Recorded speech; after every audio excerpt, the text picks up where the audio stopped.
హిమాలయాలు మంచు పర్వతాలే కాదు, ఆసియా భవిష్యత్తును నిర్ణయించే మహాజీవనాడి. ప్రపంచంలోనే మూడో ధ్రువంగా పేరొందిన ఈ పర్వత శ్రేణిలో జరుగుతున్న మార్పులు ఇప్పుడు ప్రపంచాన్ని ఆందోళనకు గురి చేస్తున్నాయి. హిమాలయాలు బలహీనపడితే దాని ప్రభావం కేవలం పర్వత ప్రాంతాలకే కాదు, భారతదేశ భద్రత నుంచి నీటి వనరుల వరకు ప్రతి దానిపైన పడే ప్రమాదం ఉందని చెబుతున్నారు. అసలు హిమాలయాల్లో ఇంత వేగంగా మార్పులు ఎందుకు జరుగుతున్నాయి? మూడో ధ్రువంగా పేరొందిన హిమాలయాలు నిజంగానే తమ మంచు సంపదను కోల్పోతున్నాయా? అంతరించిపోతున్న అరుదైన జంతువులు, వృక్షాలు భవిష్యత్తుకు ఎలాంటి హెచ్చరికిస్తున్నాయి? హిమాలయాలను కాపాడలేకపోతే భారతదేశ జల భద్రత, పర్యావరణ భద్రత, సరిహద్దు భద్రతపై ఎలాంటి ప్రభావం పడబోతోంది?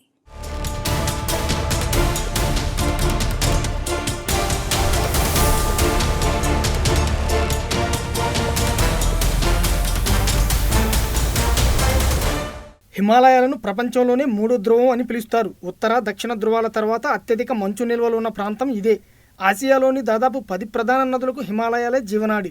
అందుకే హిమాలయాల్లో జరిగే ప్రతి మార్పు భారతదేశంతో పాటు నేపాల్, భూటాన్, పాకిస్తాన్, చైనా, బంగ్లాదేశ్ వంటి దేశాల భవిష్యత్తును కూడా ప్రభావితం చేస్తుంది. గతంలో హిమాలయాల్లో ఋతువులు చాలా క్రమబద్ధంగా ఉండేవి. శీతాకాలంలో భారీగా మంచు కురిసేది. వేసవిలో ఆ మంచు క్రమంగా కరిగి నదులకు నీటిని అందించేది. కానీ ఇప్పుడు ఆ సహజ చక్రం మారుతోంది. చలికాలం తగ్గిపోతోంది, మంచు పడాల్సిన ప్రాంతాల్లో వర్షం కురుస్తోంది. వేసవిలో ఉష్ణోగ్రతలు రికార్డు స్థాయికి చేరుతున్నాయి. దీనివల్ల మంచు నిల్వలు వేగంగా కరిగిపోతున్నాయి. మరో ఆందోళనకర అంశం గ్లేషియల్ లేకులు. హిమానీ నదాలు కరిగిపోవడంతో వాటి అడుగు భాగంలో పెద్ద పెద్ద నీటి సరస్సులు ఏర్పడుతున్నాయి. వీటిని గ్లేషియల్ లేకులు అంటారు. ఇవి సహజంగా మంచు, రాళ్లతో ఏర్పడిన గోడల మధ్య ఉంటాయి. ఒక్కసారి ఆ గోడలు తెగిపోతే లక్షల క్యూసెక్కుల నీరు ఒక్కసారిగా కిందికి దూసుకు వస్తుంది. దీనినే గ్లేషియల్ లేక్అవుట్ బర్డ్స్ ఫ్లడ్ అంటారు. సిక్కిం, నేపాల్, భూటాన్ ప్రాంతాల్లో ఇప్పటికే ఇలాంటి ఘటనలు చోటు చేసుకున్నాయి.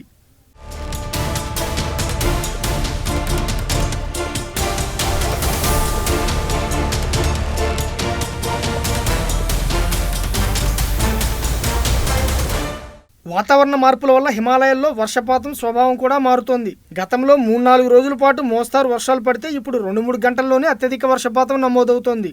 దీనివల్ల నేల నీటిని గ్రహించే అవకాశం లేకుండా నేరుగా వరదలుగా మారుతోంది. వ్యవసాయం పైన దీని ప్రభావం స్పష్టంగా కనిపిస్తోంది. యాపిల్ వంటి పంటలకు చల్లటి వాతావరణం అవసరం. కానీ ఉష్ణోగ్రతలు పెరగడంతో యాపిల్ సాగు క్రమంగా ఎత్తైన ప్రాంతాలకు మారుతోంది. కొన్ని ప్రాంతాల్లో రైతులు సంప్రదాయ పంటలను వదిలి కొత్త పంటల వైపు మొగ్గు చూపుతున్నారు. ఇది స్థానిక ఆర్థిక వ్యవస్థలో పెద్ద మార్పుకు సంకేతం అని చెప్పొచ్చు. హిమాలయాల్లో మంచు తగ్గిపోవడం వల్ల నదుల ప్రవాహంలో కూడా అసమతుల్యత ఏర్పడే ప్రమాదం ఉంది. మొదట్లో ఎక్కువ నీరు రావచ్చు, కానీ భవిష్యత్తులో మంచు నిల్వలు తగ్గిపోతే నదుల్లో నీటి ప్రవాహం కూడా తగ్గిపోయే అవకాశం ఉంది. దీనివల్ల తాగునీరు, సాగునీరు, జల విద్యుత్ ఉత్పత్తిపై తీవ్ర ప్రభావం పడుతుంది. అత్యంత ఆందోళన కలిగించే విషయం ఏంటంటే హిమాలయాల్లో మార్పులు చాలా వేగంగా జరుగుతున్నాయి. ఒకప్పుడు శతాబ్దాల పాటు మారని పర్యావరణ వ్యవస్థ ఇప్పుడు కొన్ని దశాబ్దాల్లోనే పూర్తిగా మారిపోతోంది.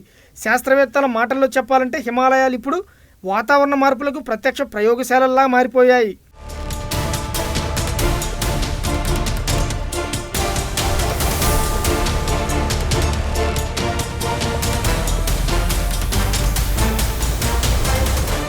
హిమాలయాలు కేవలం మంచు పర్వతాలు మాత్రమే కావు, అవి ప్రపంచంలోనే అత్యంత సంపన్నమైన జీవ వైవిధ్య కేంద్రాల్లో ఒకటి.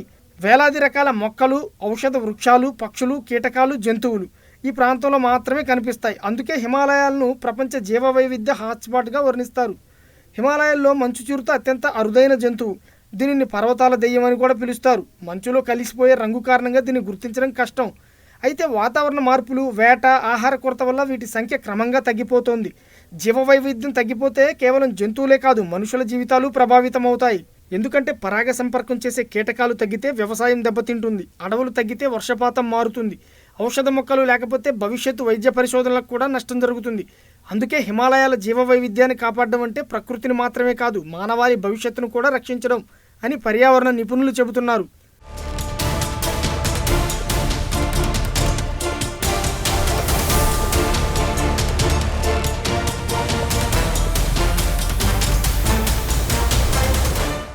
హిమాలయాలు భారతదేశ భౌగోళిక పటంలో ఒక పర్వత శ్రేణి మాత్రమే కాదు, అవి దేశానికి సహజ కోట.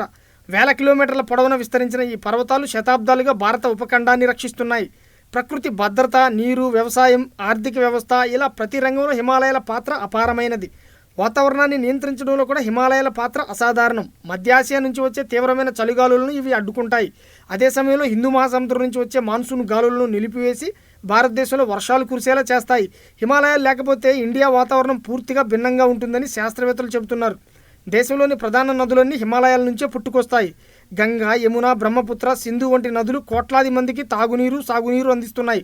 ఈ నదులపై ఆధారపడి వ్యవసాయం, పరిశ్రమలు, నగరాలు అభివృద్ధి చెందాయి. అంటే హిమాలయాలు లేకపోతే భారత నాగరికత కూడా ఈ రూపంలో ఉండేది కాదన్నమాట. పర్యాటకం, ఆధ్యాత్మికత, సంస్కృతి పరంగా కూడా హిమాలయాలకు ప్రత్యేక స్థానం ఉంది. కేదార్నాథ్, బద్రీనాథ్, అమర్నాథ్, కైలాసానికి వెళ్లే మార్గాలు, హేమకుండ్ సాహిబ్ వంటి పుణ్యక్షేత్రాలు కోట్లాది మంది భక్తులను ఆకర్షిస్తున్నాయి. అదే సమయంలో ట్రెక్కింగ్, పర్వతారోహణ, ప్రకృతి పర్యాటకం ద్వారా లక్షలాది మందికి ఉపాధి లభిస్తోంది. మొత్తంగా చూస్తే హిమాలయాలు ఉత్తర భారతదేశానికే కాదు దేశమంతటికీ జీవనాడి. అవి సురక్షితంగా ఉంటేనే దేశ జల భద్రత, ఆహార భద్రత, పర్యావరణ భద్రత, అలాగే సరిహద్దు భద్రత కూడా సురక్షితంగా ఉంటుంది. అందుకే హిమాలయాలను కాపాడడం అంటే ఒక పర్వత శ్రేణిని మాత్రమే కాదు, భారతదేశ భవిష్యత్తునే కాపాడడం అని చెప్పడంలో ఎలాంటి అతిశయోక్తి లేదు.